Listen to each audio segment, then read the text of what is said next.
Bien amigos, gracias por mantener la sintonía con Despierta RD. Recibimos en este momento a Henry Rosa Polanco. Él es el director del Centro de Atención Integral para la Discapacidad. Bienvenido a este espacio Despierta RD. Muchas gracias, señor Cabrera. Buenos Loreini, días. buenos días. Señor Bienvenido. Guzmán, muchas gracias. Para, Veíamos recientemente, perdón Lorraine, un tuit de la primera dama de la República con el tema del trabajo de la atención a la niñez y vinculaba también el tema de la discapacidad, que es un tema que afecta bastante en República Dominicana. Quisiéramos saber cómo van esos temas, esos trabajos, sobre todo en espera de la inauguración del CAI de Santo Domingo Este. Mucha gente lo ha solicitado desde hace tiempo y el gobierno se ha comprometido con adelantar esos trabajos. Así es. Señor Cabrera, pues, ¿cómo van esos trabajos? Duros, fuertes, articulando redes, planificando para un actuar transparente, racional, pero que de impacto. Y sobre todo, organizando estos meses nos hemos concentrado en el ordenamiento jurídico, digamos, y en la constitución de llevar el Centro de Atención Integral para la Discapacidad a otro nivel del que lo hemos recibido, que es lo que nos corresponde como compromiso de Estado. ¿Cuál Porque, nivel, señor Henry? por ejemplo, ya desde los primeros años de la creación del CAID, los mismos especialistas advirtieron los límites del modelo de intervención y servicios y debía entonces actualizarse y replantearse. Y entonces es tiempo de llevarlo a cabo, de ejecutarlo. Lo mismo también pertenecía a uno de los programas de un despacho, digamos, de un ente administrativo. Entonces el compromiso del gobierno del presidente Luis Abinader y la primera dama que has mencionado, en calidad de presidente ella del gabinete de la niñez y la adolescencia, se han comprometido a llevarlo y situarlo primero creándole institucionalidad y transparencia, situándolo en el marco de la competencia de salud pública, sacándolo no solo que sea un programa de un despacho, sino en el marco de salud pública. Y luego, a través del Ministerio de Administración Pública y en el cumplimiento de la ley, desconcentrarlo y crear una unidad ejecutora, de modo que pronto veremos la publicación de su presupuesto, de su nómina, una unidad de compras y contrataciones con una unidad de auditoría de parte de la Contraloría de la República, que podamos cumplir y transparentar la ley de compras y contrataciones, todo lo que se pueda comprar. Y por eso también hemos dilatado en habilitar, equipar y terminar el esperado CAID, como tú mencionabas, señor Cabrera, de Santo Domingo Este, porque hay atajos que pudieran tomarse para una habilitación express, pero no siempre con transparencia y apegado a la ley. Entonces, para hacer las cosas bien, como decía Lorena ahorita, a mí me llegó mucho la reflexión que hacía, haciendo eco a el Papa Francisco en la inauguración de la Cuaresma, hacer el bien. Entonces, hacer el bien, pero no solamente para perseguir el bien como el telos, como el fin, sino que los medios que utilicemos para perseguir ese bien sean también buenos. Entonces, eso es ética, porque el fin no puede justificar los medios. Eso al menos es lo que creemos. El CAID fue inaugurado en el 2013, si no me equivoco. Así es, el primero de ellos. El primero, o el concepto de este centro integral, de atención integral a la discapacidad, que es de entre 0 a 5 años, si no me equivoco, o aumentó la edad. Ha aumentado. Desde su concepción era hasta los 10 años. Hasta los 10. ¿Y el ahora? decreto del presidente Abinader, el 170-21, que recrea el CAID y lo relanza y le da inspiración y institución orgánica, lo lleva hasta 12 años hasta ahora. Ok, estamos hablando de que tiene unos 9 años el CAI. 8 años, sí, 8 cumplió años. ahora en noviembre, Ok, tienes razón. va En este para- año va para 9. Va para 9 años. Antes del CAI existir, había una demanda que pocas instituciones o que las políticas públicas no habían abordado de la situación de discapacidad en menores en República Dominicana. Pero ¿qué pasa? Que después que se creó, igual que el 911, igual que otros sectores, otros servicios, la gente está demandando más. Ahora mismo, ¿cuántas sucursales del CAI existen y cuál es la demanda? Porque tengo entendido que hay mucha gente esperando para que se habilite una unidad en algún sector o zona vulnerable específica. Es correcto. El 2013, como bien señalas, se establece el CAI de Santo Domingo Oeste. Luego en Santiago y luego en San Juan. 3 establecimientos de la red CAI.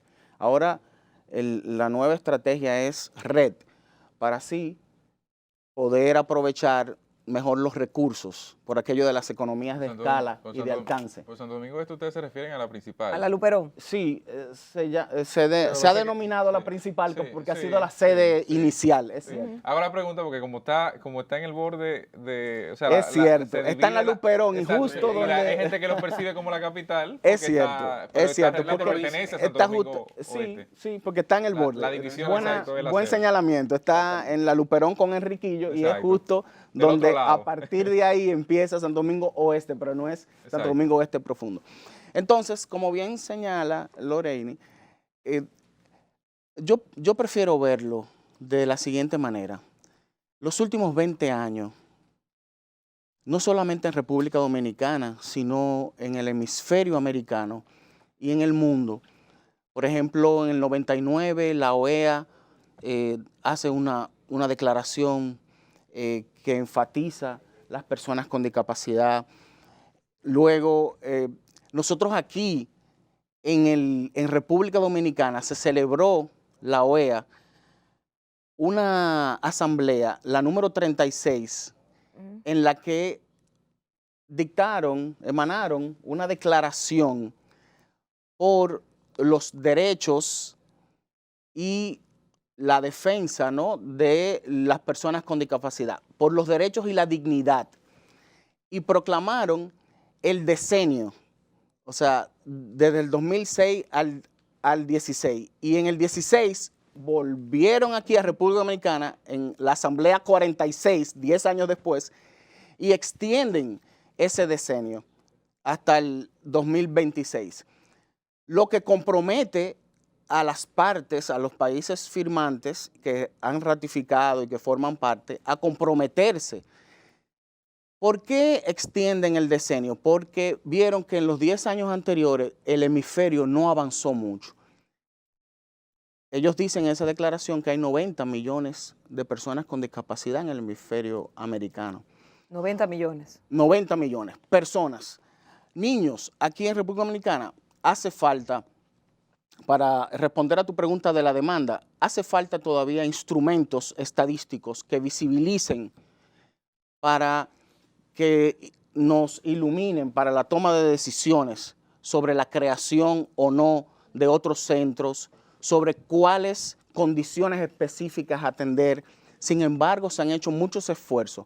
Ahora, en el Hogar 2019, por ejemplo, se introdujo como novedad un módulo que se llama el módulo corto del grupo de Washington, que trata justamente de levantar data sobre la discapacidad, aún con sus limitaciones.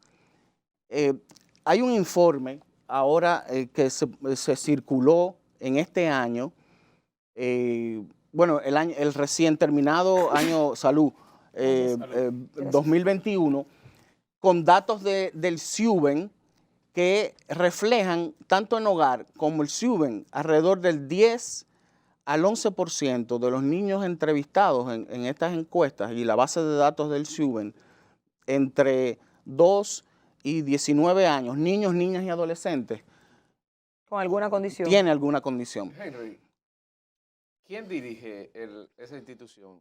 ¿qué profesión debe de tener? ¿Qué tipo de problema debe de tener el niño? Porque la gente no sabe qué es lo que es el CAI. Tú preguntas en cualquier sitio y no sabe qué es el CAI. Sí. ¿Qué hace el CAI? ¿Hacia dónde puntualiza? ¿Quiénes pueden ir allá, buscar esos servicios? ¿Qué tipo de personas con discapacidad? Las madres que están viendo ahora el programa o cualquier persona que diga, yo tengo una discapacidad y no sabía que tenía que ir allá a buscar asistencia.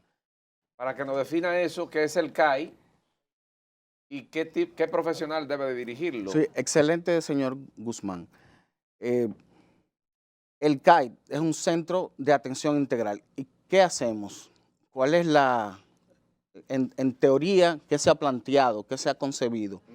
Nosotros tenemos lo que ahora vamos con la nueva estructura, a proponer que sea una división de servicio social en la que tengamos agentes sociales, pero mejor dicho, trabajadores sociales, en el que atiendan y le den seguimiento a las familias, a los niños y niñas que llegan, porque sospechan que tiene alguna condición su niño o su niña. Se someten a... ¿Pero qué tipo de condición? Entonces, ellos a veces no saben. Sí, Vamos a exacto. suponer, Sí. la familia no sabe, Correcto. pero puede ser trastorno del espectro autista, síndrome de Down, puede ser parálisis cerebral infantil. El espectro autista, ¿qué? Para que la gente entienda. Sí. O sea, ¿cómo identificamos ¿Cómo un niño, identifica digamos, eso? que un niño que tiene Sí. qué condición, que tiene qué Exactamente. reacción debe ir o puede ir al Lo que CAI? pasa es que creo que hay otro problema mayor de fondo en esto y sería la primera pregunta, ¿cómo un padre sabe que su hijo tiene una condición? Porque exactamente. no sé si saben que hay mucha gente que desconoce. no desconoce, que lo rechaza. Hay muchos padres que no evalúan a su hijo a tiempo porque lo rechazan. Exactamente, eso es una lo que queremos, para que resistencia. el que está viendo el programa diga, pero ven acá, pero Pero este mi es el hijo, sitio donde yo puedo llevarlo. tiene X condición que puede Sí. ser que... Mire, Sí.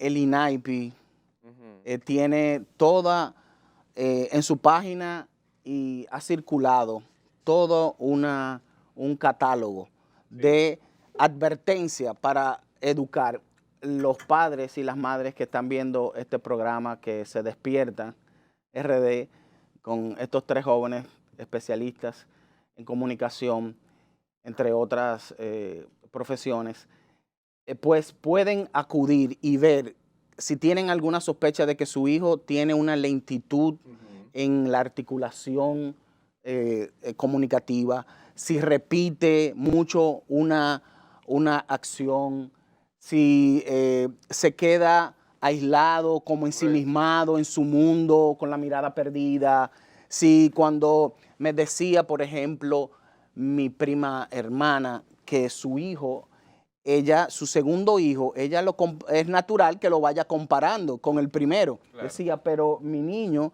el segundo, me contaba, primo, mi niño, y eso fue reciente, que ella fue observándolo, y dice, pero mi niño, cuando yo llegaba a la casa y él estaba en la televisión y yo me paraba al lado y lo llamaba y él no es que estaba distraído, sino que estaba como absorto y yo notaba algo diferente. Lo mismo cuando él quería algo. Como apartado del mundo. Apartado del mundo. Él iba a la nevera y no expresaba, pero él se quedaba viendo la nevera y ya uno sabía que quería algo. Entonces, ese tipo de alertas, Exacto. pues es bueno consultarlo y buscar información, las redes y eso. Pero INAIPI tiene información, también CONADIS tiene información. Nosotros en el CAI, que pueden ir, pero nosotros Ahí servimos ahora. Extracto social. Entonces, eso es una buena pregunta.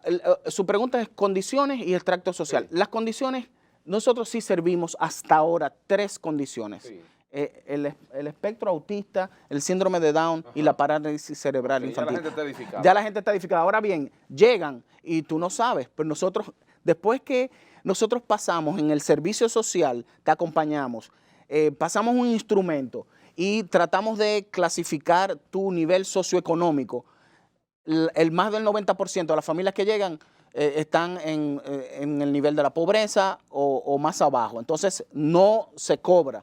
Okay. Pasa de ahí Ese es un buen dato. al departamento de evaluación y diagnóstico, donde un grupo de médicos lo ven, un pediatra, un fisiatra, un odontopediatra, Excelente y detalle. luego entonces le indican pruebas médicas y análisis.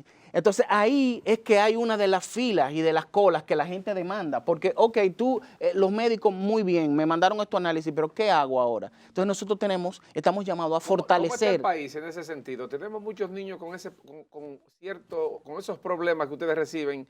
¿Cuántos reciben, por ejemplo, mensual? Sí, hay mucha oportunidad de mejora en el sistema que encontramos de información. Sí. Es un reto tenemos, pero según los datos que nosotros hemos levantado hasta ahora, Sí. nosotros tenemos 4.216 niños activos. Y en- Todos los Eso que sí, a nivel de red nacional. Eso quiere decir que ese es el 70% de los niños que van, porque el 30% entonces se dice, mire, ese 30% que van, de 130 no es la condición que nosotros atendemos. Entonces, hay ¿Y en alrededor... lista de espera? Entonces, en lista de espera, depende cuál es la lista de espera. Por eso O sea, me según explico. según la especialidad o Ese- el tipo de problemas a revisar. Eso es una, pero en general, cuando ya hay una lista de espera porque los niños y niñas, sus familias completen las pruebas que los médicos le envían. Entonces nosotros tenemos que agilizar y ayudarlo y acompañarlo. Completar ese expediente. Completar ese expediente, Sí. expediente completado. Y fíjese que ya, por ejemplo, el padre Jorge William Hernández Díaz, que usted preguntó que quién lo dirige, Sí, sí. es el ¿Qué profesión debe de tener? es el presidente del consejo directivo. Ok. Porque, y aquí voy a hacer entonces un paréntesis para poder ilustrar, no sé cómo estamos de tiempo, quiénes lo componen, porque con esta nueva estructura, el presidente Abinader se tomó su tiempo. Dice, luego de nosotros, él disolver el despacho que albergaba este programa, Era el de la transferirlo, primera dama, ¿no? sí señor, transferirlo a salud pública. Entonces dice, y será dirigido por un consejo directivo. Entonces, luego en el decreto 170-21 ordena que ese consejo directivo tenga un presidente. Entonces nombra a alguien que pueda aglutinar con la menor pasión política y pueda dirigir y pueda tener una visión y nombra al jesuita padre Jorge William Hernández Díaz. Ajá. Entonces, ¿quiénes componen ese consejo directivo? 2 ministros, el ministro de Salud Pública, el ministro de Educación. Luego hay la CONADIS, 3 personas de la sociedad civil y un director nacional. El director nacional, que es el secretario con voz pero sin voto de ese consejo directivo, Es una entonces especie de ejecutor. es el director ejecutivo que le rinde cuentas a ese consejo, que obviamente. Entonces, se pensó un perfil del director ejecutivo, digamos, que sea gerencial ejecutivo, porque optimice los procesos de la red CAE y organice, ¿no?, esta nueva visión. Ahora bien, los directores de las sedes son médicos y tienen que ser médicos. Ah, era que quería saber. Entonces, claro, el nivel gerencial, porque vamos a tener una unidad un departamento administrativo financiero, una unidad de compras, vamos a tener planificación y desarrollo, todo en la estructura orgánica, pero nosotros estamos al servicio de los doctores, de los médicos y de los terapeutas que están a su vez sirviéndole a los niños y niñas. Muy bien, Doctor, excelente, doctor. ¿De cuándo a dónde, para que no se quede en el aire y la gente pueda tener más o menos noción, va la espera de algunos, o sea, según el tipo? La menor puede ser, bueno, de inmediato, pero la mayor puede ser de cuánto. Sí, fíjese, señor Cabrera, nosotros encontramos que hay gente desde el 2017, 200 familias esperando del 2017, el 2018, y se ha ido acumulando. ¿Por qué? Porque están listos ya, lograron completar su expediente, Sí. como usted dijo, señor Pero- Iván. Pero entonces están esperando por su intervención terapéutica. Entonces ahí es que está. Su Intervención terapéutica. Por ejemplo, este niño después que se diagnostica, Con alguna de estas condiciones. correcto, necesita una intervención de terapia del habla y lenguaje, o terapia ocupacional, ¿Y quién la o da terapia esa? ¿Y quién física. la da? Los terapeutas Pero de especialistas. ustedes. Correcto. Pero también, Lo que significa, Henry, que necesitamos más centros de eso. entonces, Eso sería una... Necesitamos más. Uno pensaría, necesitamos más centros, pero entonces nosotros lo que hemos hallado es lo siguiente, el hallazgo principal es, pero es que tenemos que primero cambiar el modelo, porque el modelo se agota y va... ¿Y cuál es el modelo? Brevemente. ¿Cuál es el modelo? Sí, Actual y a cuál vamos, muy brevemente. Primero, ahora mismo un terapeuta está de 8 a 5. No, nosotros queremos hacer los convenios para que ellos puedan tener su práctica privada y nosotros podamos tener tandas laborales de 4, 4 y 4, de 8 a 12, de 12 a 4 y de 4 a 8. Así se extiende el horario y otros profesionales nacionales e internacionales puedan entrar, que están deseosos, que tienen su práctica privada, cobran caro, pero quieren aportar al país. Y son gente muy sensible, fundaciones, redes, etcétera, etcétera. Exhortamos a la Optimizar. población dominicana, los que tengan alguna situación de esta, que se acerquen al CAIT, sobre todo porque usted puede estar ignorando que su hijo esté con alguna condición especial y no sepa el diagnóstico porque primero se resiste y por otra parte desconocen cuáles son las características de estos síntomas. Muchas gracias, Henry, por habernos acompañado esta mañana y ojalá se repitan con buenas noticias y aceleración de esos procesos, sobre todo prontamente. Eso su esperamos, visita. sí. Henry Sosa, director ejecutivo del Centro de Atención a la Integral a la Discapacidad, estuvo con nosotros esta mañana en Despierta RD. A usted un abrazo caluroso. Mañana nos reencontramos en este equipo, con este programa Despierta RD. Y Loreni tiene su mensaje. Recuerde hacer el bien, que el bien paga y el mal cobra. Haga su factura con comprobante para que no le caiga atrás la DGI. Nos vemos mañana, si Dios lo permite. Muchas gracias.